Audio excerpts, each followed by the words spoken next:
Students हम discuss करेंगे important news के बारे में। First news regarding the India और यूएस के पर्सपेक्टिव से है। यूएस के जो प्रेसिडेंट हैं डोनाल्ड ट्रंप, उनके द्वारा कहा गया कि इंडिया ने जो रसिया के साथ में ऑयल परचेज को रिड्यूस किया है वो उनकी वजह से है। एक तो इंडिया को यूएस के साथ में जो ट्रेड डील है उसको कैरी आउट करना है। सेकंड, आप देखिए कि उन्होंने मेंशन किया कि यूएस ने जो टैरिफ को इम्पोज किया है इंडियन प्रोडक्ट्स के अगेंस्ट में, तो टैरिफ को भी रिड्यूस है वो करवाना है। इस वजह से ये जो एक्शंस हैं उनको कैरी, उनके द्वारा थ्रेट भी किया गया है अगर फ्यूचर के अंदर में रसिया के साथ में जो ऑयल परचेज है वो कंटिन्यूस यहाँ पे कैरी आउट होगा, तो आप देखिए कि एडिशनल जो टैरिफ है उसको इम्पोज है वो किया जा सकता है इंडिया के अगेंस्ट। तो स्टूडेंट्स यहाँ पे जो फर्स्ट पॉइंट हम डिस्कस करेंगे वो रसिया के साथ में जो ऑयल परचेज है उसके रिगार्डिंग में है, क्योंकि कल हमने जो न्यूज़पेपर का डिस्कशन किया था उसमें रसिया के साथ में जो ऑयल परचेज के रिगार्डिंग में डिफरेंट जो डाटा है उसके बारे में रीड है वो किया। स्टूडेंट्स अर्लियर फेज के अंदर में इंडिया का जो रसिया के साथ में ऑयल परचेज है 2 to 3% के आसपास हुआ करता था, हमारा जो टोटल ऑयल परचेज है उसके परसेंटेज के अकॉर्डिंग। बट आप देखिए कि जब से 2022 के समय रसिया के द्वारा यूक्रेन के वहाँ पे इन्वेजन को कैरी आउट किया गया, तो रशियन ऑयल के ऊपर में जो सैंक्शंस हैं वो लगा दिए गए जो वेस्टर्न पावर कंट्रीज हैं उनके द्वारा। और उसके लेटर पेज के अंदर में आप देखिए कि रसिया जो है वो डिस्काउंट रेट के ऊपर में ऑयल का जो सेलिंग है उसको कैरी आउट कर, तो इंडिया लार्जर वे के अंदर में ऑयल का जो इम्पोर्ट है वो किया करता है। अगर उसको डिस्काउंट रेट के ऊपर में कहीं पे ऑयल का जो अवेलेबिलिटी है वो रहेगा, तो आप देखिए कि वहाँ से इंडिया अपना जो ऑयल परचेज है उसको लार्जर वे में कैरी आउट है वो करेगा।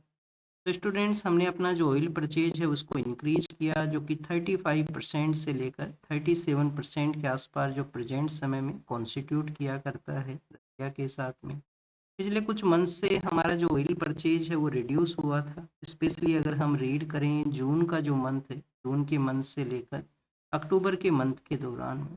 बट स्टूडेंट्स कल का जो न्यूज़पेपर है वो मेंशन करता है कि नवंबर के मंथ के समय में लास्ट 6-7 मंथ का one of the highest oil purchase है बाय वैल्यू और बाय वॉल्यूम, वो हमने रसिया के साथ में कैरी आउट है वो किया। और आप देखिए कि हमने यूएस के साथ में भी ऑयल परचेज है उसको कैरी आउट किया, तो रसिया के साथ में हमारा प्रेजेंट समय में 35% है, यूएस के साथ में हमारा 13% है, तो अराउंड द 50% का जो ऑयल परचेज है वो हम रसिया और यूएस के साथ में कैरी आउट किए हैं नवंबर के मंथ के दौरान में। अब ये जो यूएस के द्वारा यहाँ पे थ्रेट किया गया कि एडिशनल टैरिफ भी वो इम्पोज कर सकते हैं कंटिन्यूस परचेज होने के ऊपर में, कि आप देखिए कि इंडिया का जो परचेज के बारे में जो मेंशन किया गया है उसको मिनिस्ट्री ऑफ एक्सटर्नल अफेयर के द्वारा किस तरीके से रेस्पॉन्ड है वो किया गया। तो प्रेजेंट समय के अंदर में तो एक्सटर्नल अफेयर मिनिस्ट्री ने किसी भी तरीके से जो रेस्पॉन्ड है वो नहीं किया। बट आप देखिए अर्लियर फेज में जब इंडिया के अगेंस्ट में जो टैरिफ इम्पोज किए गए थे तब मिनिस्ट्री ने रेस्पॉन्ड किया था कि यूनिलेटरल वे के अंदर में ये जो सैंक्शंस हैं उनको इम्पोज करना, इंडियन प्रोडक्ट्स के ऊपर में एडिशनल जो टैरिफ है उसको इंक्रीज करना, कि one kind of double standard है उसको शो करता है। तो आप देखिए कि डबल स्टैंडर्ड को किस तरीके से शो करता है यूएस के, तो डबल स्टैंडर्ड को शो ये इस तरीके से करता है कि यूएस जो खुद है वो आप देखिए कि रसिया के साथ में ऑयल का भी परचेज करता है, यूएस खुद रसिया के साथ में ऑयल परचेज को कैरी आउट करता है। सेकंड, आप देखिए कि जो जो यूरेनियम है उसका भी परचेज को कैरी आउट करता है, यूरेनियम को भी परचेज करता है, और जो क्रिटिकल मिनरल्स हैं उनको भी यहाँ पे परचेज है वो किया करता है। तो इस तरीके से यूएस का खुद का ट्रेड का इंगेजमेंट है, क्या यूएस का जो ट्रेड है वो यहाँ पे रसियन जो वॉर है उसको सब फाइनेंस है वो नहीं प्रोवाइड करता क्या, तो इस तरीके से एक डबल स्टैंडर्ड के रूप से मिनिस्ट्री ऑफ एक्सटर्नल अफेयर का जो रेस्पॉन्ड था अर्लियर मंथ के दौरान में। स्टूडेंट्स यहाँ पे ट्रेड डील के बारे में मेंशन है कि इंडियन अथॉरिटीज़ को ट्रेड डील को कैरी आउट करना है। तो इंडिया और रसिया का अगर सॉरी इंडिया और यूएस का अगर हम ट्रेड डील के बारे में रीड करें तो आप देखिए कि मैक्सिमम जो पार्ट है ट्रेड डील का उसके रिगार्डिंग में जो डिस्कशन है वो कंप्लीट हो चुका है। बट कुछ ऐसे एरियाज हैं जहाँ पे कंटिन्यूस ऑब्स्टेकल्स हैं। ऐसे कौन से एरिया हैं, जैसे कि आप देखिए कि यूएस के द्वारा जेनेटिकली जो मॉडिफाइड क्रॉप्स हैं उनको इंडिया के अंदर अलाउ किया जाए, यूएस की जो क्रॉप्स हैं जिसको कि इंडिया कंटिन्यूस डिनाई है वो करता है। क्योंकि स्टूडेंट्स हमारे यहाँ पे जो जेनेटिकली मॉडिफाइड क्रॉप जब भी एग्जिस्टेंस में आती हैं तो जेनेटिक इंजीनियरिंग अप्राइजल कमेटी है उसी का रिकमेंडेशन होता है, काफ़ी सारे जो ट्रायल फेज हैं वो कैरी आउट होते हैं। जेनेटिकल इंजीनियरिंग अप्राइजल कमेटी जो कि ministry of environment and climate change के अंडर में है। तो स्टूडेंट्स, इस वजह से इंडिया यहाँ पे ट्रेड डील में एक तो लार्जर ऑब्स्टेकल ये आपको देखने के लिए मिलेगा जेनेटिकली मॉडिफाइड क्रॉप्स के रिगार्डिंग में। सेकंड, आप देखिए कि आपको जो यूएस का जो काऊ मिल्क है उसको इंडिया के अंदर में अलाउ किया जाए। काऊ मिल्क को इंडियन अथॉरिटीज इस वजह से अलाउ नहीं करते कि हमारा जो लार्जर कम्युनिटी है उसके जो सेंटिमेंट्स हैं उसको हर्ट करता है वहाँ का जो काऊ मिल्क। क्योंकि काऊ का जो कंजप्शन है उसके अंदर में जिन प्रोडक्ट्स को यूज किया जाता है, हमारा जो लार्जर कम्युनिटी है उनके सेंटिमेंट, स्पेशली जो रिलीजियस सेंटिमेंट्स हैं उनको ये हर्ट किया करता है। सेकंड, आप देखिए कि उनके द्वारा एग्रीकल्चर का जो सेक्टर है उसको भी ओपन करने का जो प्रपोजल रखा गया। एग्रीकल्चर हमारे यहाँ पे एक सेंसिटिव इश्यू है। अभी हमने न्यूजीलैंड के साथ में आप देखिए कि डिस्कशन को कंप्लीट किया है ट्रेड डील की रिगार्डिंग में, तो उसमें भी हमने एग्रीकल्चर और डेयरी का जो सेक्टर है उसको इंक्लूड है वो नहीं किया है। तो इंडिया ऑलरेडी इन सेक्टर्स को ओपन है वो नहीं किया है। आप देखिए कि ये ट्रेड डील के वन ऑफ द ऑब्स्टेकल्स आपको मिलेंगे। अभी हमने यूएस के साथ में जो ऑयल परचेज के बारे में रीड किया कि 13% का हमारा जो ऑयल परचेज है वो यूएस के साथ में इंक्रीज है वो हुआ है। अब देखिए कि यूएस अथॉरिटीज का एक और पुश है कि इंडिया जो है वो न्यूक्लियर सेक्टर की रिगार्डिंग में भी जो एग्रीमेंट्स हैं उनको कैरी आउट करे। न्यूक्लियर सेक्टर के रिगार्डिंग में एग्रीमेंट्स को कैरी आउट करे। स्मॉल जो मॉड्यूलर रिएक्टर्स हैं उसके रिगार्डिंग में भी हमारा जो एग्रीमेंट है वो रहे यूएस अथॉरिटीज के लिए। तो हमने, आप देखिए कि हमारा एक शांति बिल है जो एग्जिस्टेंस में आया, उसके थ्रू हमने न्यूक्लियर सेक्टर को ओपन किया है। यूएस का जो कंपनीज है वो वहाँ पे आ सकती हैं। कुछ अमेंडमेंट एक्ट्स हैं उनको भी कैरी आउट किया गया, स्पेशली जो सिविल लाइबिलिटी का जो यहाँ पे एक्ट था उसको अमेंड है वो किया गया है। नेक्स्ट अगर हम बात करें तो स्टूडेंट्स, जो यूएस ने एडिशनल जो टैरिफ हमारे ऊपर इम्पोज किया है 25%, आप देखिए कि जो इंडियन प्रोडक्ट्स के ऊपर में टैरिफ है वो तो रेसिप्रोकल वे के थ्रू है। 25% जो एडिशनल हमारे ऊपर इम्पोज किया गया वो रसिया के साथ में ऑयल परचेज की रिगार्डिंग में है। क्या वो हमारे एक्सपोर्ट को इम्पैक्ट करता है? जिन जिन प्रोडक्ट्स के ऊपर में लगाया गया है उसका जो एक्सपोर्ट है वो तो यहाँ पे इम्पैक्ट हुआ है। इसके अलावा स्टूडेंट, जो इन्वेस्टमेंट है वो भी यहाँ पे इम्पैक्ट है वो हुआ है। इन्वेस्टमेंट भी इम्पैक्ट हुआ है वह उन प्रोडक्ट्स के रिगार्डिंग में इंडिया में आने वाला जो इन्वेस्टमेंट है। तो ये बेसिक इन्फॉर्मेशन था जो हम रीड कर चुके हैं। आपको जेनेटिकल इंजीनियरिंग अप्राइजल कमेटी के बारे में रीड करना है और कमेंट सेक्शन के अंदर एक होमवर्क बताना है कि हमारी कंट्री के अंदर में किस क्रॉप को अलाउ किया गया है। जेनेटिकली मॉडिफाइड क्रॉप है वो कौन सा हमारे यहाँ पे अलाउ है, या बीटी कॉटन है वो अलाउ है, या कोई अदर प्रोडक्ट है उसको अलाउ किया गया है, ये आपको कमेंट सेक्शन के अंदर में बताना है। नेक्स्ट अगर हम बात करें स्टूडेंट्स बेल की रिगार्डिंग में है, आप देखिए कि दिल्ली के अंदर में जो राइट्स हुए थे 2020 के समय में, तो कुछ स्टूडेंट यहाँ पे लीडर्स हैं जिनको कि कंटिन्यूअस जेल के अंदर में रखा गया है, उनको बेल है वो नहीं ग्रांट हुआ, उनको डिनाई है वो कर दिया गया है। कुछ ऐसे भी लोग हैं जिनको बेल मिला है कुछ कंडीशन के बेसिस के ऊपर में यहाँ पे सुप्रीम कोर्ट के द्वारा। सुप्रीम कोर्ट ने, आप देखिए कि जो स्टूडेंट लीडर्स हैं उनका बेल को क्यों यहाँ पे डिनाई किया गया। यूएपीए के अंडर में अनलॉफुल एक्टिविटी एंड प्रिवेंशन का जो एक्ट है, यूएपीए का जो एक्ट है उसके अंडर में इनको बेसिकली आप देखिए कि अंदर रखा गया है, जिसमें लार्जर कॉन्स्पिरेसी जो 2020 के दिल्ली राइट्स हैं उसमें लार्जर कॉन्स्पिरेसी को कंसीडर करते हुए सेंट्रल एंड फॉर्मेटिव इनका जो रोल है उसको यहाँ पे कंसीडर करते हुए और हेरार्ची ऑफ पार्टिसिपेशन है उसको भी कंसीडर किया गया है कोर्ट के द्वारा, जिसके बेसिस के ऊपर में इनका जो बेल है उसको डिनाई किया। स्टूडेंट्स, कोई भी पर्सन है जो जेल के अंदर में है किसी भी क्राइम की रिगार्डिंग में, और अगर आप देखिए कि उनका डिमांड है कि उनका जो ट्रायल है स्पीडी वे के अंदर में कैरी आउट हो, तो ये किस आर्टिकल के अंडर में ये आपको पावर है? क्या आपको आर्टिकल 19 के अंडर में ये पावर है, freedom of speech and expression के थ्रू में? तो आप देखिए कि हमारे कॉन्स्टिट्यूशन का जो आर्टिकल 21 है, आर्टिकल 21 किसके रिगार्डिंग में है? राइट टू लाइफ के रिगार्डिंग में। तो आपको स्पीडी वे के अंदर में आपका जो ट्रायल फेज है उसको कैरी आउट करना है, आपके जो ट्रायल्स हैं वो स्पीडी वे के अंदर में कैरी आउट हों, तो ये आपको आर्टिकल 21 राइट टू लाइफ जो डिग्निफाइड लाइफ का आर्टिकल है उसके थ्रू ये पावर है वो मिला हुआ है। नेक्स्ट अगर हम बात करें स्टूडेंट्स, वेनेजुला के जो लीडर हैं जिनको कि यूएस फोर्स ने कैप्चर किया था, अब उनको आप देखिए कि कोर्ट के अंदर में प्रेजेंट किया गया है, उन्होंने अपने आप को नॉट गिल्टी के रूप से प्लीड है वो किया है। नार्को टेररिज्म के रिगार्डिंग में उनके एलिगेशंस हैं कि यूएस के अंदर में जो नार्को टेररिज्म है उसको इनके द्वारा इंक्रीज है वो करवाया गया, उनका किसी ना किसी तरीके से यहाँ पे रोल है। आप देखिए कि यूएस जो प्रेसिडेंट है उन्होंने एक स्टेटमेंट है वो मेंशन किया था कि वेनेजुला को वो रन करेंगे। तो क्या स्टूडेंट्स, यूएस अथॉरिटी ही वेनेजुला को रन करेंगे आने वाले समय के अंदर में? ऑयल के रिगार्डिंग में उनका जो क्वारंटाइन है, ऑयल के रिगार्डिंग में जो उनके इंटरेस्ट है वो यहाँ पे ज़रूर से कैरी आउट होंगे, बट कम्प्लीटली जो डे टू डे एडमिनिस्ट्रेशन है वेनेजुएला का उसको यूएस के द्वारा नहीं कैरी आउट है, वो किया जाएगा। ये वर्ल्ड के पेज के ऊपर में मेंशन है। इसके अलावा स्टूडेंट्स आप देखिए कि इससे पहले भी किसी भी कंट्री का जो डेवलपमेंट है उसका जो रनिंग प्रोसेस है जिसमें यूएस ने इंटरवेन है वो किया था। जैसे कि आप देखिए कि लीबिया के वहाँ पे इंटरवेन किया गया था यूएस के द्वारा, अफगानिस्तान के वहाँ पे इंटरवेन किया गया था, और स्टूडेंट्स इराक के वहाँ पे इंटरवेन है वो किया गया था। क्या वहाँ पे यूएस ने किसी तरीके से कोई डेवलपमेंट को कैरी आउट किया?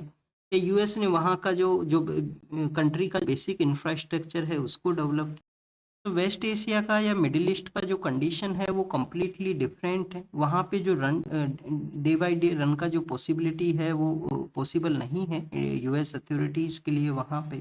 और आप देखिए उसी पॉइंट को कंसीडर करते हुए यूएस अथॉरिटीज़ ने ऑयल की रिगार्डिंग में यहाँ पे कुछ उनके जो रिजर्वेशन है, कुछ वहाँ पे उनका जो कंसिडरेशन है वो रहेगा ऑयल का जो सेलिंग प्रोसेस है उसके रिगार्डिंग। वेनेजुला का जो लोकेशन है वो ऑलरेडी हम रीड कर चुके हैं। आपको वहाँ पे जो रिवर ओरिनोको है उसके बारे में रीड करना है। रिवर ओरिनोको है उसके बारे में आपको रीड करना है। आपको वहाँ पे बेसिकली आप देखिए कि लेक मराकाइबो है उसके बारे में पता होना चाहिए, जो गल्फ ऑफ वेनेजुला है उसके सदर्न पार्ट के अंदर में है। काफ़ी बार एक क्वेश्चन पूछ लिया जाएगा कि जो लेक ओरिनोको है क्या वो गल्फ ऑफ वेनेजुला के अंदर में अपने आप को ड्रेन करती है? तो आप देखिए कि गल्फ ऑफ वेनेजुला के साथ में लेक ओरिनोको है उसका किसी भी तरीके से जो रिलेशन है वो नहीं है। वेनेजुला ही वो कंट्री है जहाँ पे जो ग्लेशियर्स हैं वो कंप्लीट वे के अंदर में डिसअपियर हैं, वो हो चुके हैं। और organisation of petroleum export countries है उसका ये फाउंडिंग मेंबर भी है। फाउंडिंग मेंबर कौन कौन से हैं? बगदाद के अंदर में एक कॉन्फ्रेंस ऑर्गेनाइज हुआ था 1960 के समय में, और 5 कंट्रीज ने अपना एक फाउंडेशन के रूप से इस पेट्रोलियम एक्सपोर्ट कंट्रीज के रूप से आप देखिए कि इस ऑर्गेनाइजेशन को सेटअप किया था, जिसमें आप देखिए कि एक तो ईरान है, एक इराक है, ईरान है, इराक है, कुवैत है, सऊदी है। तो स्टूडेंट्स वेनेजुला है, ईरान है, इराक है, कुवैत है, सऊदी अरेबिया है, और आप देखिए कि वेनेजुला है। तो 5 कंट्री हैं जो यहाँ पे फाउंडिंग मेंबर हैं। प्रेजेंट समय में जो मेंबरशिप है वो 13 या 13 के आसपास है। आप देखिए कि ओपेक का जो मेंबरशिप है वो 13 है। काफ़ी बार आप देखिए कि एक टर्म और न्यूज़ के अंदर में रहा करती है एशियन प्रीमियम। यूपीएससी ने एक बार क्वेश्चन पूछा था इसके रिगार्डिंग में। ये जो टर्म है एशियन प्रीमियम जो काफ़ी बार न्यूज के अंदर में है वो किसके रिगार्डिंग में है? तो ओपेक की जो कंट्रीज हैं एशिया, जो एशिया जो कॉन्टिनेंट है उनके उनके जो कंट्रीज के द्वारा अगर ऑयल परचेज को कैरी आउट किया जाता है तो कुछ एडिशनल आप देखिए कि उनको यहाँ पे जो पेमेंट है वो करना है, जिसको कि एशियन प्रीमियम है उसके रूप से कंसिडर है वो किया जाता है। नेक्स्ट अगर हम बात करें स्टूडेंट्स एनजीटी के बारे में है। एनजीटी ने आप देखिए कि सेंट्रल गवर्नमेंट को जो नोटिस है वो सर्व किया है, क्योंकि एक पर्सन के द्वारा पिटीशन को फाइल किया गया। Commission for air quality and management के द्वारा जो कंस्ट्रक्शन एक्टिविटीज़ के ऊपर में रोक लगाई गई है, फिर भी एक इंस्टीट्यूशन के अंदर में कंस्ट्रक्शन का एक्टिविटी है और एक न्यू बॉर्न बेबी है उसकी हेल्थ को इम्पैक्ट हुआ है। तो फर्स्ट ऑफ ऑल अगर हम बात करें commission for air quality and management के बारे में, आप देखिए कि commission for air quality and management जिनके पास में यहाँ पे राइट्स हैं, ऑर्डर्स ये इशू कर सकते हैं ग्रेडेड रेस्पॉन्स एक्शन प्लान के अंडर में, ताकि अगर यहाँ पे जो क्लाइमेटिक कंडीशन है वो बेटर नहीं है कुछ तो कुछ रेस्ट्रिक्शंस हैं वो लगाई जा सकती। 2021 के समय जो स्टेचुटरी बॉडी को इस वजह से ही जो इस्टेब्लिश है वो किया गया था कि कोऑर्डिनेटेड मैनर के अंदर में इफर्ट्स हैं वो कैरी आउट हों, कोऑर्डिनेटेड मैनर के अंदर में इफर्ट्स कैरी आउट हों। कुछ आप देखिए कि नियर बाई जो स्टेट्स हैं, दिल्ली के नियर बाई जो स्टेट्स हैं जैसे कि पंजाब है, हरियाणा है, राजस्थान है, उत्तर प्रदेश है और दिल्ली है, इनके जो इन्वायरमेंटल सेक्टर को हेड करने वाले जो ऑफिसर हैं उनको भी इसका एक्स ऑफिशियो मेंबर है वो रखा गया, जिससे कि कोऑर्डिनेटेड एफर्ट्स यहाँ पे कैरी आउट हो इन्वायरमेंटल जो कंडीशंस हैं उनको इम्प्रूव करने के regarding. Commission for air quality and management को टीथ हैं वो भी प्रोवाइड किए गए हैं, उनका जो एक्ट है जिसके थ्रू इसको सेटअप किया गया। इनके ऑर्डर्स को अगर नहीं फॉलो किया जा सकता है तो ये पेनल्टी है उसको इम्पोज कर सकते हैं। तो आप देखिए कि इनको जो टीथ हैं वो प्रोवाइड किए गए हैं कि ये अपने ऑर्डर्स का जो एनफोर्समेंट है उसको कैरी आउट कर सकते हैं। क्योंकि स्टूडेंट्स इससे पहले इन्वायरमेंटल पोल्यूशन कंट्रोल अथॉरिटी नाम से ईपीसीए नाम का एक बॉडी हुआ करता था, और उनके पास में किसी भी तरीके का इस तरीके का जो पावर है वो नहीं था कि उनके ऑर्डर्स का एनफोर्समेंट है वो यहाँ पे कैरी आउट हो। तो ये ईपीसीए के बारे में है, टीथ के बारे में हमने देखा, commission for air quality and management के बारे में। अब एनजीटी के पर्सपेक्टिव से हम रीड करते हैं। आप देखिए कि स्टूडेंट्स जो न्यूजीलैंड एंड ऑस्ट्रेलिया है, न्यूजीलैंड एंड ऑस्ट्रेलिया के बाद में इंडिया ने जो इन्वायरमेंटल केसेज है उनको डील करने के लिए स्पेशल जो यहाँ पे जो ट्राइब्यूनल्स हैं उनको सेटअप किया 2010 के समय में। 2010 के समय में हमने एनजीटी है उसको सेटअप किया था। प्रिंसिपल ऑफ नेचुरल जस्टिस है उसको ये फॉलो करता है, प्रिंसिपल ऑफ नेचुरल जस्टिस को ये फॉलो करता है। सिविल कोर्ट का इसको पावर है वो प्रोवाइड किया गया है, सिविल कोर्ट का जो पावर है एनजीटी को। और आप देखिए कि प्रिंसिपल ऑफ नेचुरल जस्टिस है उसको ये फॉलो किया करता है, तो ये फॉलो करता है। स्टूडेंट जो सीआरपीसी हैं हमारे यहाँ पे जो सिविल कोड की रिगार्डिंग में जो यहाँ पे एक्ट्स हैं क्या उसको भी फॉलो किया जाता है? उनको फॉलो नहीं किया जाता एनजीटी के द्वारा।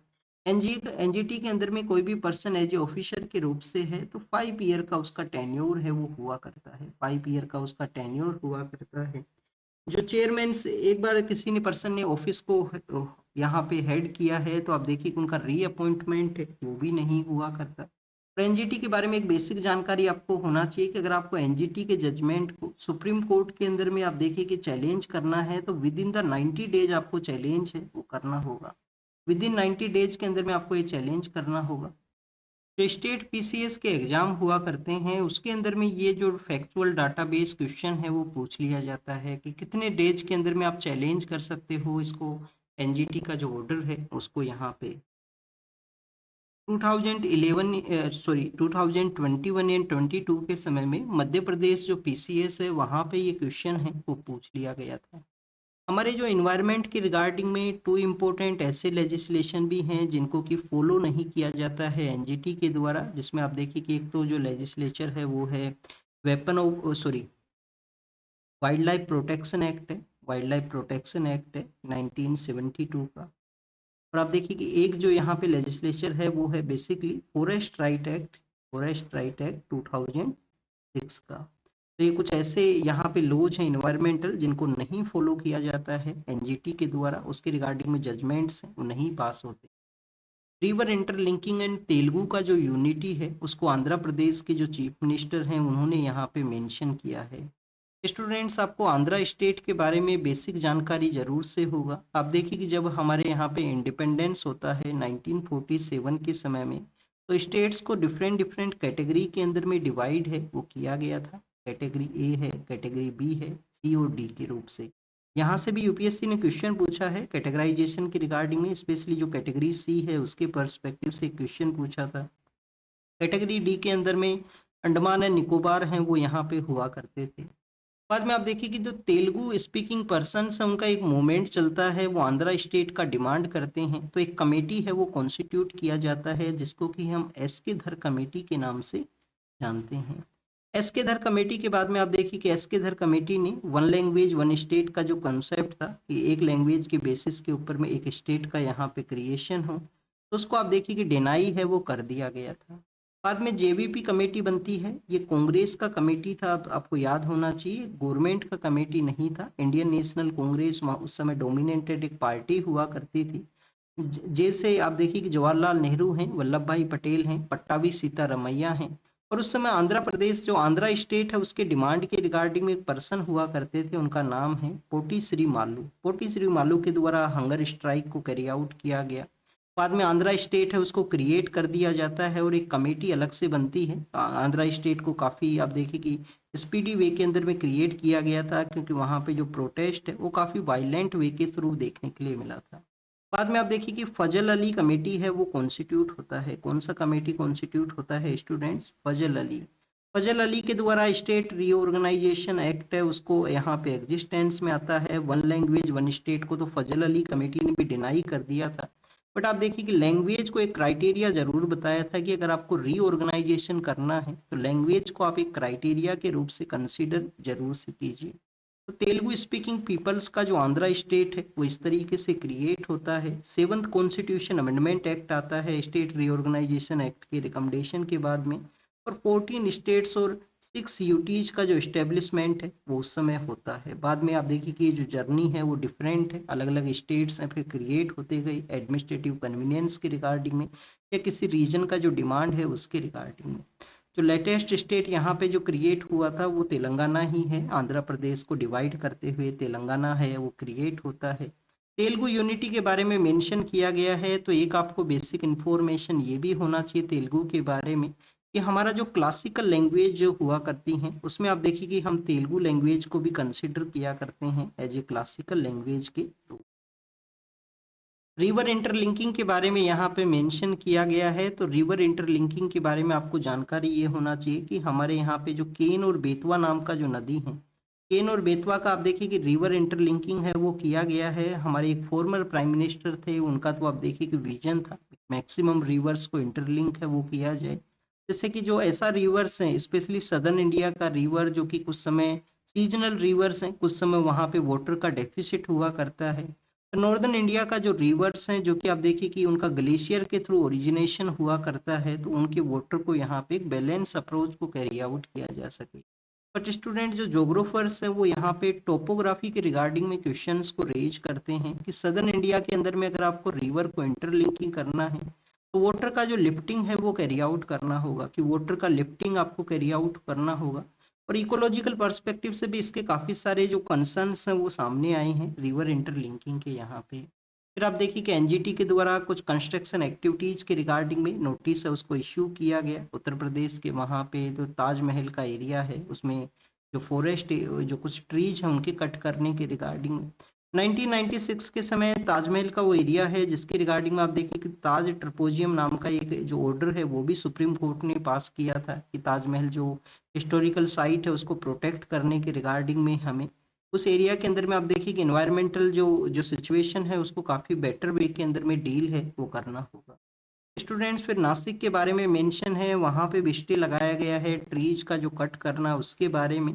नासिक किस वजह से न्यूज के अंदर में है, नासिक में आप देखिए कि जो हमारे यहाँ पे कंट्री में 4 प्लेसेज हैं जहाँ पे कुंभ मेला है वो ऑर्गेनाइज होता है। कहाँ कहाँ पे ऑर्गेनाइज होता है, प्रयागराज है जो कि उत्तर प्रदेश के अंदर में है, उज्जैन है जो कि कहाँ पे है, उज्जैन है मध्य प्रदेश के अंदर में, सिपरा रिवर है उसके बैंक के ऊपर में। और फिर आप देखिए कि नासिक है और एक हरिद्वार है उत्तराखंड के वहाँ पे। तो इस तरीके से 4 प्लेसेज हैं जहाँ पे आप देखिए कि जो कुंभ मेला है वो ऑर्गेनाइज होता है। नेक्स्ट कुंभ मेला नासिक के वहाँ पे ऑर्गेनाइज होगा और उसके उसके रिगार्डिंग में कुछ वहाँ पे आप देखिए कि कुछ पेड़ हैं उनको कट करना था जिसको स्टे है वो कर दिया गया है बेसिकली कोर्ट के द्वारा।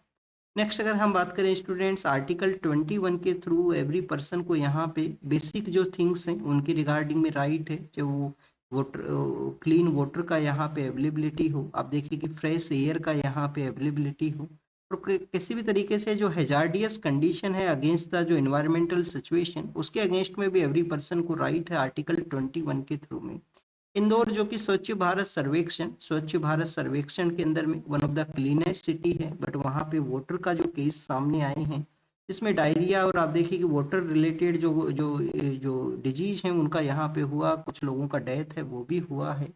तो हमारे जो लोकल अथॉरिटीज हैं जो म्यूनसिपल कॉरपोरेशंस हैं उनका आप देखिए कि यहाँ पे एक मेन मैंडेट है कि जो लोकल वाटर आप सप्लाई करते हो प्रॉपर उन पाइप्स को आपके द्वारा चेक है वो किया जाए जिसमें किसी तरीके से लीकेज नहीं होना चाहिए। कोई आप देखिए कि यहाँ पे जो कंप्लेंट फाइल हुआ है क्लीन वाटर के रिगार्डिंग में वाटर पोल्यूटेड आता है तो आपको समय से रिएक्ट करना चाहिए जिससे कि आप ऐसे सिचुएशन है उनको डील है वो कर सकेंगे। नेक्स्ट न्यूज के बारे में अगर हम रीड करें स्टूडेंट्स पोंगल के पर्सपेक्टिव से है। पोंगल जो फेस्टिवल है उसका सेलिब्रेशन कहाँ पे हुआ करता है, तमिलनाडु के पार्ट के अंदर में हुआ करता है। तो स्टूडेंट्स ये हार्वेस्ट फेस्टिवल है, वहाँ पे आप देखिए कि फर्स्ट जो डे है उसको एज ए भोगी पोंगल के रूप से सेलिब्रेट है वो किया करते हैं। फर्स्ट डे को भोगी पोंगल है, डिफरेंट डिफरेंट डेज यहाँ पे ऑब्जर्व किए जाते हैं और इसी फेस्टिवल के दौरान में आप देखिए कि जल्लीकट्टू का एक प्रैक्टिस है, जल्लीकट्टू का जो प्रैक्टिस है वो कैरी आउट होता है। स्टूडेंट्स आप देखिए कि पोंगल सेलिब्रेशन के दौरान में हमारे जो होम मिनिस्टर हैं वो वहाँ पे पार्टिसिपेट हैं वो करेंगे। और हमारे कंट्री के काफ़ी सारे स्टेट्स के अंदर में इस दौरान में अलग अलग नेम से डिफरेंट डिफरेंट फेस्टिवल्स हैं वो सेलिब्रेट होते हैं। नॉर्दर्न इंडिया के अंदर में आप देखिए कि मकर संक्रांति का सेलिब्रेशन हुआ करता है, मकर संक्रांति का सेलिब्रेशन हुआ करता है। उत्तरायण, इसी फेस्टिवल को उत्तरायण के नाम से जानते हैं गुजरात के वहाँ पे। कहीं पे आप देखिए कि इसको पोंगल के नाम से जाना करते हैं, लोहड़ी के रूप से इसको सेलिब्रेट किया करते हैं पंजाब के वहाँ पे। तो स्टूडेंट्स अलग अलग नेम से आपको फेस्टिवल का जो सेलिब्रेशन है वो आपको देखने के लिए मिलेगा। हो सके आपसे कोई क्वेश्चन पूछ लिया जाए यहाँ पे, आपको पता होना चाहिए कि कहाँ पे किस नेम से उसका सेलिब्रेशन होता है। और इसी दौरान में आप देखिए कि जो माघ का ये मंथ हुआ करता है, माघी इस मंथ को बोला करते हैं। पंजाब के अंदर में एक माघी मेला है जो ऑर्गेनाइज होता है। और स्टूडेंट जो वेस्ट बंगाल का एरिया है, वेस्ट बंगाल के अंदर में आप देखिए कि गंगा सागर का जो आइलैंड है वहाँ पे गंगा सागर मेला है वो भी ऑर्गेनाइज होता है इसी मकर संक्रांति के नियर बाई समय के अंदर में। तो ये कुछ ऐसे फेस्टिवल हैं जो अलग अलग पार्ट के अंदर में सेलिब्रेट हैं वो हुआ करते हैं। नेक्स्ट अगर हम बात करें स्टूडेंट्स, आर्टिफिशियल इंटेलिजेंस का जो मिस यूज है उसकी रिगार्डिंग में यहाँ पे मेंशन है। आप देखिए कि रिसेंटली क्या होता है कि रिसेंटली जो ट्विटर नाम का जो प्लेटफॉर्म है, ट्विटर प्लेटफॉर्म जिसको कि प्रेजेंट समय में एक्स के नाम से जानते हैं, अब वहाँ पे सिचुएशन इस तरीके से हुआ है कि जो जो एक्स नाम का प्लेटफॉर्म है या ट्विटर नाम का जो प्लेटफॉर्म है उसके अंदर में आप देखिए कि एआई चैटबॉट है जिसको कि ग्रोक का जो नाम है वो दिया गया है। ग्रोक का नाम का एक एआई चैटबॉट है। उस चैटबॉट का जो मिसयूज है वो देखने के लिए मिला। कुछ वुमेन पॉलिटिशियन हैं उनके आप देखिए कि जो अनडिग्निफाइड फोटोज हैं उनको वहाँ पे जो बेसिकली उस ग्रोक प्लेटफॉर्म को यूज करते हुए उसको उन फोटोज का फ्रेमिंग है वो हुआ है।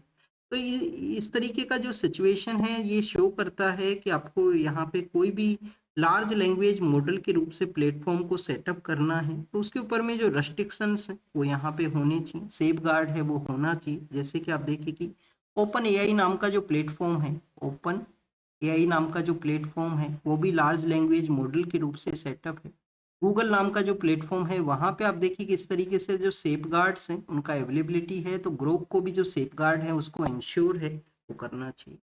अब ये जो फोटोज जिस तरीके से वुमेन पॉलिटिशियन है, वुमेन जो एक्ट्रेस है उनकी फोटोज का जो मिसयूज हुआ है वहाँ पे, तो वन काइंड ऑफ आप देखिए कि इंसल्टिंग है, अनडिग्निफाइड जो जो बिहेवियर है वो देखने के लिए मिला है। तो इंडिया और फ्रांस ने यहाँ पे जो सीजर के रिगार्डिंग में जो एलिगेशन, जो सीजर के रिगार्डिंग में या उस पर रेस्ट्रिक्शंस के रिगार्डिंग में जो डिमांड है वो किया गया।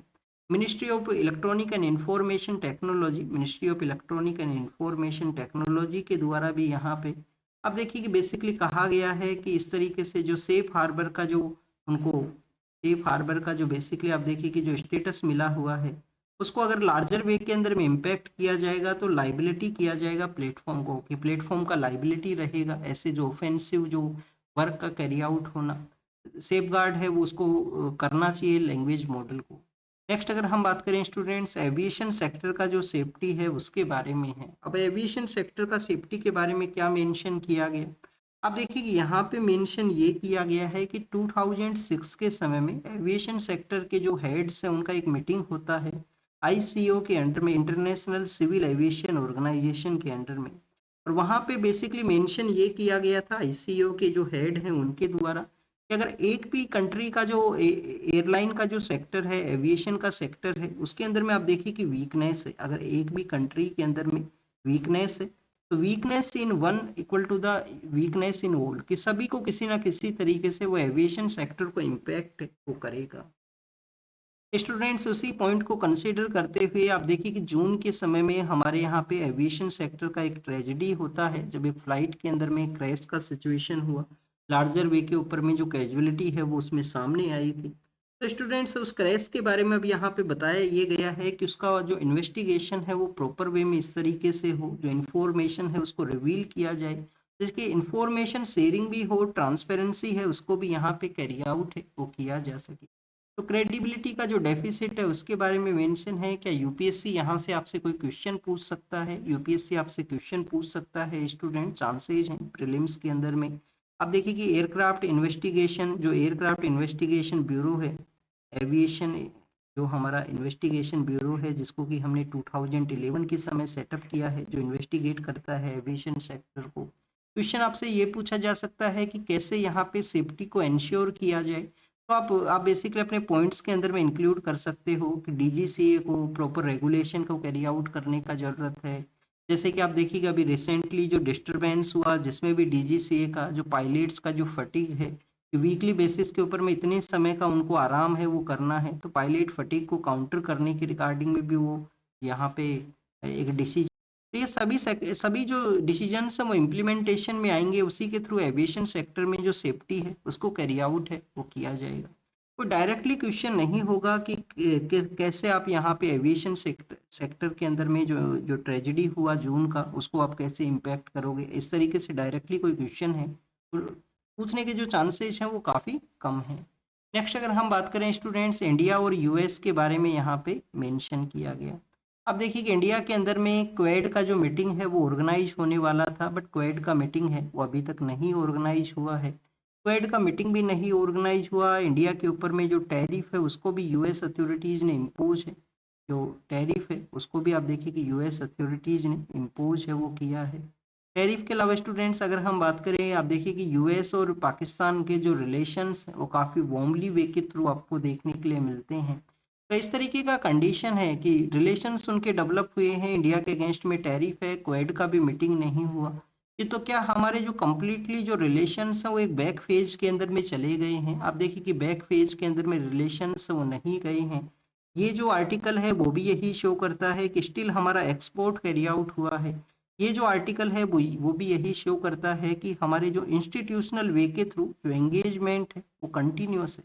पॉलिटिकल इंगेजमेंट डिनाई हुआ है, पॉलिटिकल लीडर्स का जो मीटिंग है वो कम हुआ है, बट इंस्टीट्यूशनल जो एंगेजमेंट है वो कंटिन्यूस है। स्पेशली अगर हम बात करें स्टूडेंट्स, जो डिफेंस का जो सेक्टर है, डिफेंस के अलावा आप देखिए कि जो टेक्नोलॉजी कोलोब्रेशन का टेक के रिगार्डिंग में आप देखिए कि जो यहाँ पे कोऑपरेशन का जो सेक्टर है उसमें बहुत कंट्रीज के जो रिलेशन हैं वो बेटर देखने के लिए मिले हैं। कैसे बेटर हुए हैं हमारे यहाँ पे रिलेशन? एक तो आप देखिए कि हमने यूएस के साथ में डिफेंस सेक्टर के रिगार्डिंग में डिफेंस एक्सीलरेशन जो प्रोग्राम है उसको कैरी आउट किया कि India US defence acceleration programme है उसको हम यहाँ पे कैरी आउट किए, जिसको कि आप देखिए कि इंडिया यूएस एक्स के नाम से इसको जाना करते हैं। नेक्स्ट आप देखिए कि कुछ बेसिक जो एग्रीमेंट है डिफेंस सेक्टर के, जैसे कि आप देखिए कि लॉजिस्टिक एक्सचेंज के रिगार्डिंग लिमो नाम का जो एग्रीमेंट है। फिर आपको एक कोम कासा है जो कम्युनिकेशन सेक्टर के रिगार्डिंग में है, कोम कासा है। कोम कासा के अलावा आप देखिए कि बेसिक एक्सचेंज के रिगार्डिंग में एक एग्रीमेंट है बीईसीए। इन सभी एग्रीमेंट्स को इंडिया और यूएस अथॉरिटीज ने यहाँ पे साइन है वो किया है। ये डिफेंस सेक्टर में कोऑपरेशन को शो करता है। हमने यहाँ पे जो डिफेंस का जो एक्सरसाइज है, जैसे कि युद्ध अभ्यास है, टाइगर क्लो है, जैसे कि युद्ध युद्ध अभ्यास है, टाइगर क्लो है, टाइगर क्लो है। तो स्टूडेंट्स मालाबार एक्सरसाइज है जो हमने कैरी आउट किया है यूएस के साथ। तो डिफेंस सेक्टर में कोऑपरेशन है। टेक्नोलॉजिकल सेक्टर में किस तरीके से है, नाइसर नाम का जो सैटेलाइट है, जो कि आप देखिए कि NASA ISRO synthetic aperture satellite, उसको अभी हमने लॉन्च किया है। साइंटिफिक सेक्टर में और भी काफ़ी सारे एरियाज में हमारा जो कोऑपरेशन है वो मिलेगा। अभी आप देखिए कि कुछ कॉमर्शियल सैटेलाइट्स, यूएस का कुछ कॉमर्शियल सैटेलाइट्स हैं उनको भी इंडिया ने अभी लॉन्च है वो किया था। ये शो करता है कि टेक्नोलॉजी और डिफेंस सेक्टर में कोऑपरेशन कंटिन्यूअस है, बट कुछ एरियाज में हमारा इम्पैक्ट जरूर से हुआ है। चाहे वो डिप्लोमेटिक वे के थ्रू क्वेड का मीटिंग ना ऑर्गेनाइज करना हो, टैरिफ इंडिया के अगेंस्ट में इम्पोज करना हो, और यूएस और पाकिस्तान का एक क्लोजनेस आना हो यहाँ पे पिछले कुछ समय के दौरान में। नेक्स्ट अगर हम बात करें स्टूडेंट्स, यहाँ पे इंडिया और यूएस के एक्सपोर्ट के बारे में है। आप देखिए कि स्मार्टफोन को एक नया डोमेन बताया गया है कि स्मार्टफोन का जो एरिया है जिसके ऊपर में टैरिफ है वो नहीं इम्पोज होते हैं। तो स्मार्टफोन की रिगार्डिंग में जो इक्विपमेंट्स हैं उनका जो ट्रेड है वो यूएस के वहाँ पे इंक्रीज है वो हुआ है। उसके अलावा आप देखिए कि स्टूडेंट्स और भी काफ़ी सारे सेक्टर्स हैं, जैसे कि इसके अंदर में बताया गया कि जो इलेक्ट्रिक मशीनरी हैं उनका भी एक्सपोर्ट यहाँ पे, जो इलेक्ट्रिक मशीनरी हैं, उनका भी एक्सपोर्ट यहाँ पे यूएस के लिए इंक्रीज वो हुआ है। कुछ अदर हमने जो डेस्टिनेशंस हैं जहाँ पे भी हमारा जो मेरीन प्रोडक्ट्स हैं, क्योंकि यूएस ने मेरीन प्रोडक्ट्स के अगेंस्ट में आप देखिए कि टैरिफ को इम्पोज किया, जैसे कि हमने नीदरलैंड के वहाँ पे, फ्रांस के वहाँ पे अपने जो प्रोडक्ट्स हैं उनको सेलिंग किया है।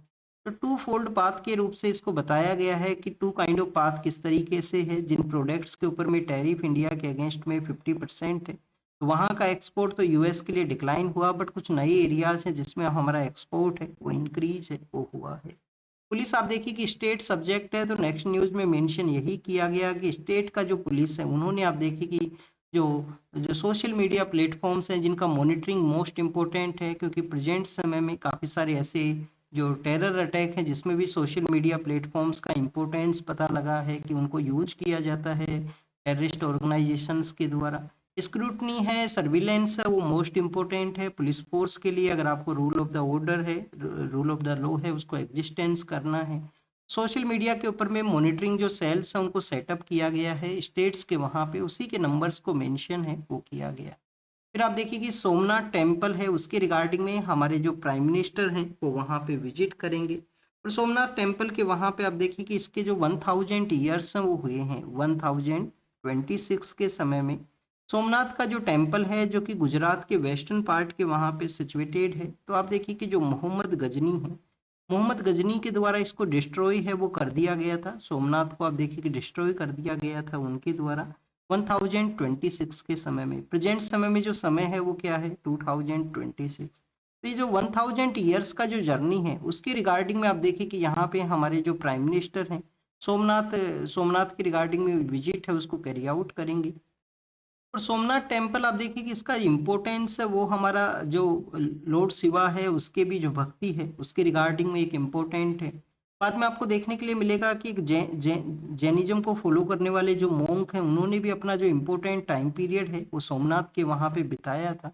बाद में आप देखिए कि इंडिपेंडेंस के बाद में जो के एम मुंशी हैं, सरदार पटेल हैं, के एम मुंशी हैं, हमारे जो सरदार पटेल साहब हैं, उनके एफर्ट्स की वजह से इसका इनका जैसे इस टेम्पल का जो रिकंस्ट्रक्शन है वो कैरी आउट होता है। मेडिवल हिस्ट्री में हम रीड करते हैं कि जो अहिल्याबाई होलकर हैं उन्होंने इसका जो रिकंस्ट्रक्शन है उसके अंदर में एक रोल है उसको प्ले किया। और यूपीएससी ने आप देखिए कि 2022 का जो प्रीलिम्स का पेपर था उसके अंदर में ये क्वेश्चन है वो आपसे पूछा था कि इसका जो जो वहाँ पे इनॉग्रेशन जो पूजा किया गया इंडिपेंडेंस के बाद में वो क्या हमारे प्रेसिडेंट के द्वारा किया गया था। इस तरीके से यूपीएससी क्वेश्चन है वो पूछता है आपको सोमनाथ टेम्पल का जो बेसिक इन्फॉर्मेशन है उसको रीड करना चाहिए। या किसी रिवर के बैंक के ऊपर में तो ये टेम्पल है वो सिचुएटेड नहीं है, क्या अहिल्याबाई होलकर के द्वारा किसी अदर प्लेस के ऊपर में इसको डेवलप किया गया था। तो ऐसा जो माइन्यूट इन्फॉर्मेशन है वो भी आपको रीड करना चाहिए और आने वाले समय में ये न्यूज में रहेगा, क्योंकि जनवरी 11 को जब इसका कैरी आउट होगा तो उस समय इसको हम मोर डिटेल में रीड है वो करेंगे। कोस्ट गार्ड का जो एरिया है उसमें आप देखिए कि पोल्यूशन कंट्रोल वेसल है, पोल्यूशन कंट्रोल वेसल है, उसके रिगार्डिंग में मेंशन है वो किया गया है।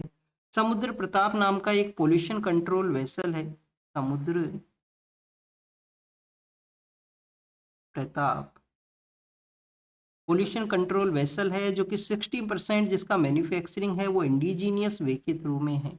तो स्टूडेंट्स आप देखिए उसको अब यहाँ पे कमीशन किया गया है हमारे डिफेंस मिनिस्टर के द्वारा। एक और आप देखिए कि वेसल है जिसको आने वाले समय के अंदर में किया जाएगा।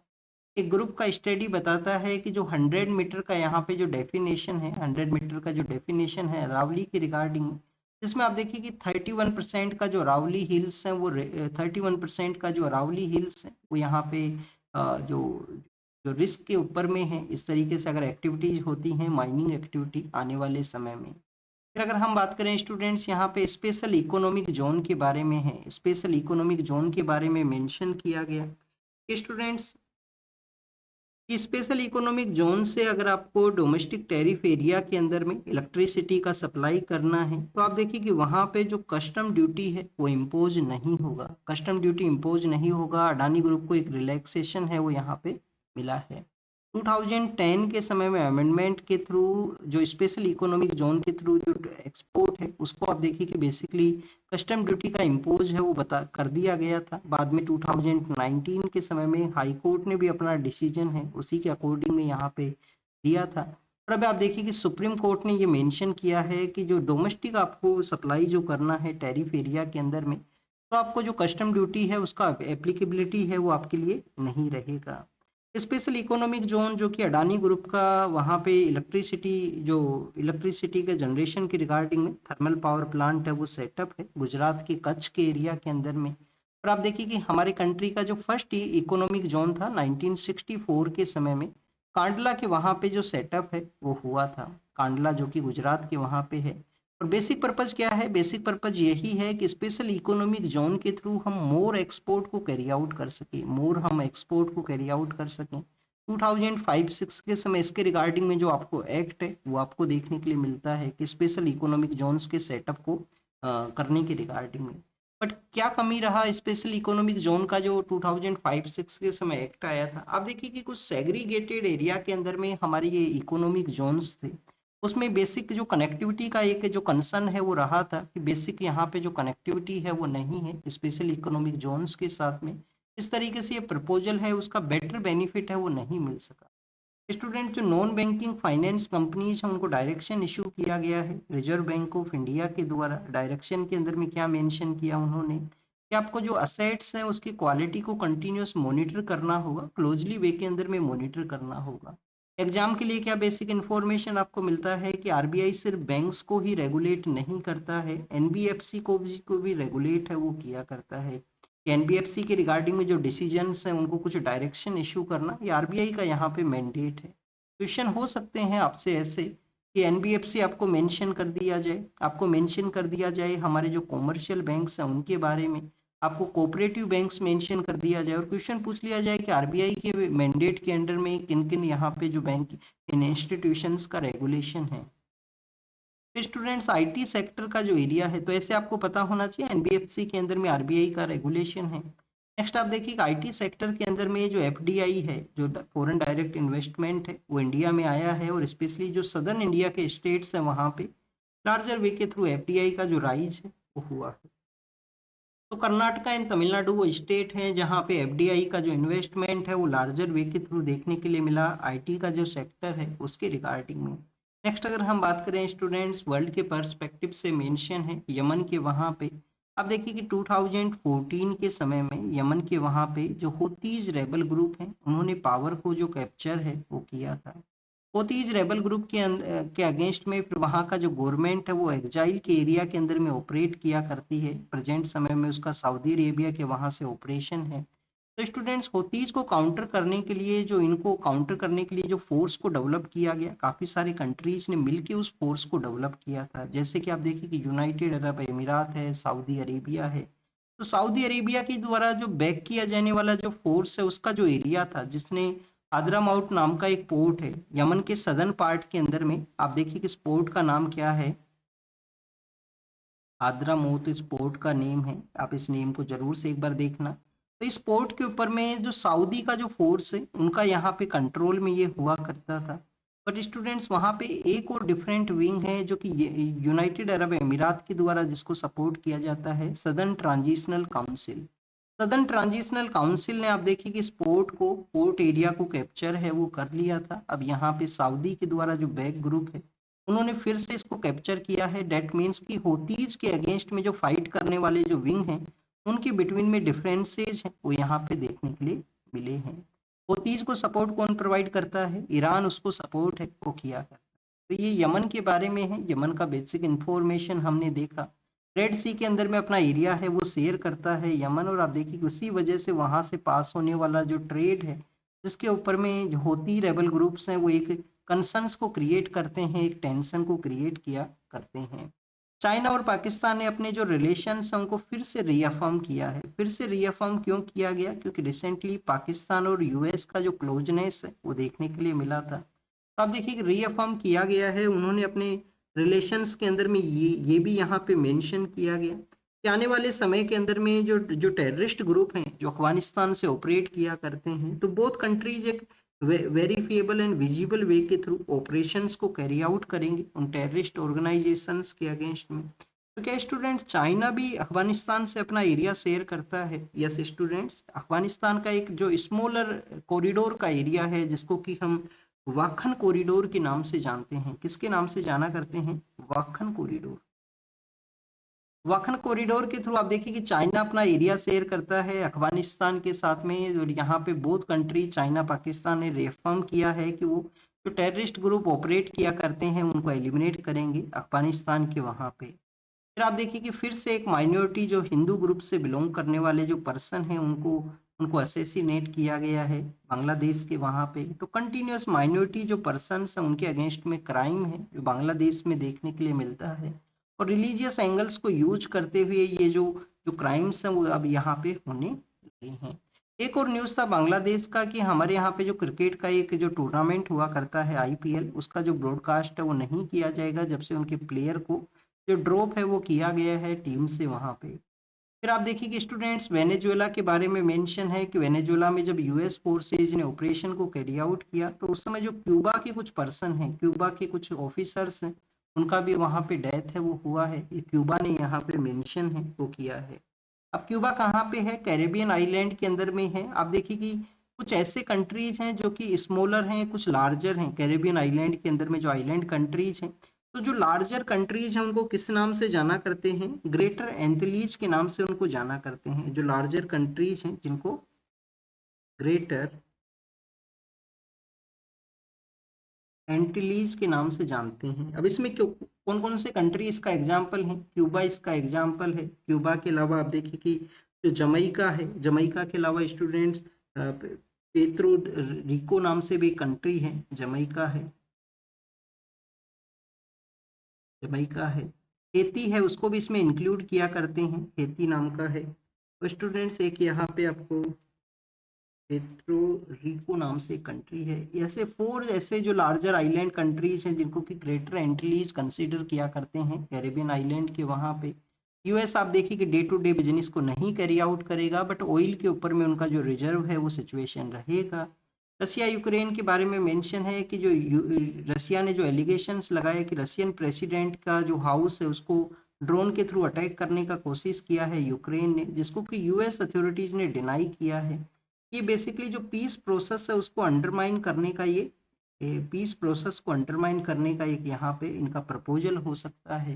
नेक्स्ट आप देखिए कि ग्रीनलैंड के बारे में मेंशन है। ग्रीनलैंड के जो प्राइम मिनिस्टर हैं, क्योंकि स्टूडेंट्स ग्रीनलैंड ऑटोनोमस वे के अंदर में रन किया करता है, और पॉलिटिकल अथॉरिटी किस कंट्री का है? डेनमार्क का पॉलिटिकल अथॉरिटी है। तो ग्रीनलैंड के जो प्राइम मिनिस्टर हैं उन्होंने यहाँ पे मेंशन है वो किया है कि किसी भी तरीके का ये जो अनेक्सेशन का फैंटेसी है वो नहीं कैरी आउट होगा। एनएफ इज एनएफ की यूएस अथॉरिटी जो अनेक्स करने के लिए कहा करते हैं उसको एनएफ सिचुएशन है, वो कंटिन्यूस ऑटोनोमस एरिया के थ्रू उसको ऑपरेट करेंगे। वहाँ के लोकल लोगों का डिमांड होना चाहिए कि अगर उनको किसी एरिया में अनेक्स होना है, किसी एरिया के अंदर में ज्वाइन करना है। ईरान का जो जुडिशरी है उनके द्वारा कहा गया है कि जिन पर्सनस ने राइट्स करने का कोशिश किया है इस डेमोस्ट्रेशन के दौरान में, यहाँ पे जो प्रोटेस्ट के दौरान में, प्रोटेस्ट करना राइट बताया गया, बट आप देखिए कि जो राइट्स करने का कोशिश करते हैं उनको यहाँ पे जो किसी भी तरीके का रिलैक्सेशन उनको नहीं देना चाहिए, उनको हार्श वे के अंदर में ट्रीट करने का जरूरत है। और कोलंबिया के जो प्रेसिडेंट है, कोलंबिया जो वेनेजुएला का ही नाइबर कंट्री है, उन्होंने आप देखिए कि मेंशन किया है कि यूएस अथॉरिटी जो उनके अगेंस्ट में एलिगेशंस को ना कैरी आउट करें। नार्को टेररिज्म के अंदर में उनका कोई रोल है वो नहीं है। वहां से आप देखिए कि कौन सा माउंटेन रेंज है वो निकलती हैं, क्या एंडीज माउंटेन्स निकला करती हैं, कोलंबिया का एरिया है वहां से। और कोलंबिया के थ्रू ही आप देखिए कि पनामा है वो कनेक्टेड है, जिसको कि इस्तुमस ऑफ पनामा भी हम कंसिडर हैं वो करते हैं। तो this is all the information related to the today's newspaper. आप इसको रीड कीजिए, रिवाइज कीजिए, जो भी इंफॉर्मेशन आपको मिला है उसको नोट डाउन कीजिए। Thank you students, thank you very much.